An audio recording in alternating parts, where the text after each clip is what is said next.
Assalamualaikum teman-teman, bagaimana kabarnya? Semoga semua sehat-sehat saja dan jangan lupa untuk semangat. Setelah minggu kemarin kita membahas tentang stock, maka minggu ini kita akan membahas tentang QI teman-teman.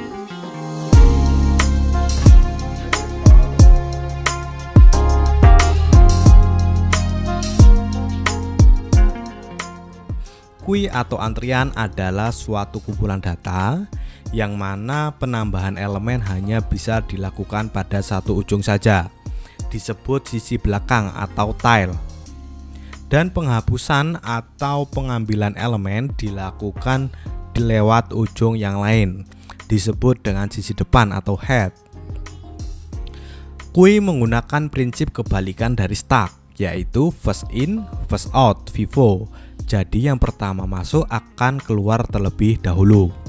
Dengan kata lain, urutan masuk sama dengan urutan keluar. Antrian atau QI banyak dijumpai dalam kehidupan sehari-hari. Misalnya, mobil-mobil yang mengantri di gerbang pintu tol untuk mengetap kartu tol, atau orang-orang yang mengantri di depan loket untuk membeli tiket bioskop. Itu semua menggunakan antrian.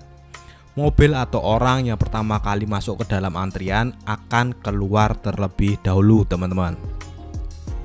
Ada dua istilah yang dikenal dalam QI, yaitu NQI dan DQI. NQI adalah proses untuk memasukkan elemen, artinya menambah data baru. Jika elemen data tidak bisa dimasukkan karena melebihi kapasitas QI, akan muncul error yang disebut dengan overflow. Yang kedua adalah DQI. DQI adalah proses untuk mengeluarkan elemen, artinya menghapus data. Jika tidak bisa mengeluarkan elemen data karena kosong, akan terjadi error yang disebut dengan underflow. Oke teman-teman, kita akan langsung lanjut mengimplementasikan QI pada bahasa pemrograman C++. Yang pertama adalah deklarasi antrian dengan array. Teman-teman bisa melihat source code di samping. Proses pendeklarasian antrian adalah proses pembuatan struktur antrian dalam memori. Struktur antrian terdiri dari data dalam array, head untuk menunjukkan ujung antrian, dan tail untuk menunjukkan akhir antrian. Yang kedua adalah inisialisasi.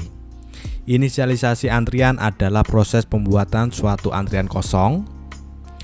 Proses inisialisasi untuk antrian yang menggunakan array adalah dengan mengisi nilai field, head, dan tail dengan 0 jika elemen pertama diawali dengan 1.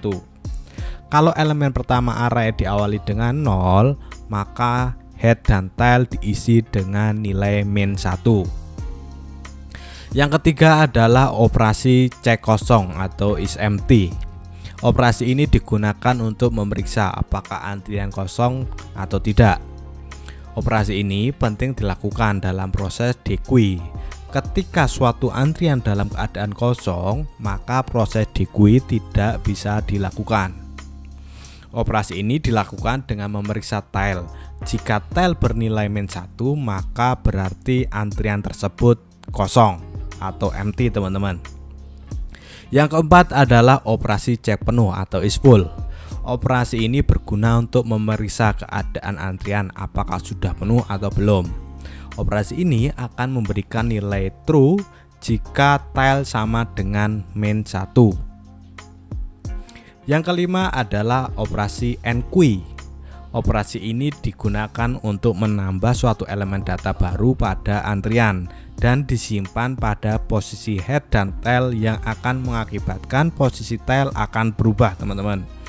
Langkah operasi ini adalah yang pertama, periksa apakah kosong atau tidak. Jika kosong, maka ubah posisi head dan tail menjadi 0. Kemudian masukkan datanya. Jika antrian tidak kosong, maka naikkan posisi tail sebesar 1. Kemudian masukkan datanya. Yang keenam adalah operasi DQI. Operasi ini berguna untuk mengambil elemen pertama, head dari antrian. Penghapusan dilakukan dengan cara mengurangi counter tail dan menggeser semua elemen antrian ke depan. Penggeseran dilakukan dengan menggunakan looping.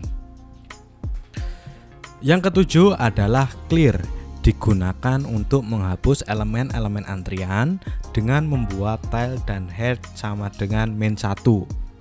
Penghapusan elemen-elemen antrian sebenarnya tidak menghapus arraynya, namun hanya menggeser indeks pengaksesannya saja.